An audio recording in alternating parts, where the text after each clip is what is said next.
سچی محبت وقت، فاصلے اور سماجی دباؤ کا مقابلہ کر سکتی ہے۔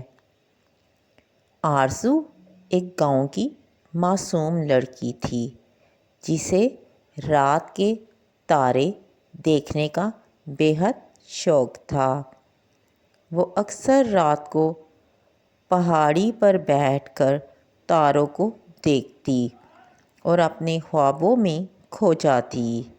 ایک رات وہاں اس کی ملاقات ارحم سے ہوئی، جو شہر کا لڑکا تھا اور اپنے دادا کے گاؤں میں آیا تھا۔ ارحم کو آرزو کی سادگی اور اس کا شوق بہت پسند آیا۔ دونوں کے درمیان باتیں بڑھتی گئیں اور وہ ایک دوسرے کے قریب آتے گئے، لیکن ارحم کے خاندان کو یہ رشتہ قبول نہ تھا کیونکہ وہ آرزو کو اپنے معیار کے مطابق نہیں سمجھتے تھے۔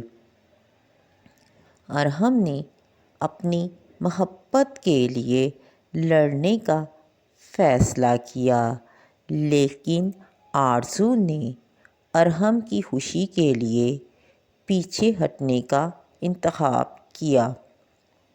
وقت گزرتا گیا اور ماہین نے اپنے خوابوں کو پورا کرتے ہوئے ماہر فلکیات بننے کا خواب سچ کر دکھایا۔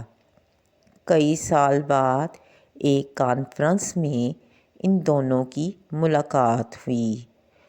وہی تارے جنہوں نے انہیں ملایا تھا آج پھر گواہ بنے۔ دونوں نے فیصلہ کیا کہ اب اپنی محبت کے لیے دنیا کا سامنا کریں گے، کیونکہ سچی محبت وقت اور فاصلے کی قید سے آزاد ہوتی ہے۔ محبت جو دلوں میں جگہ پاتی ہے، ہمیشہ اپنا راستہ تلاش کر لیتی ہے، کیونکہ سچی محبت سماجی دباؤ کا مقابلہ کر سکتی ہے۔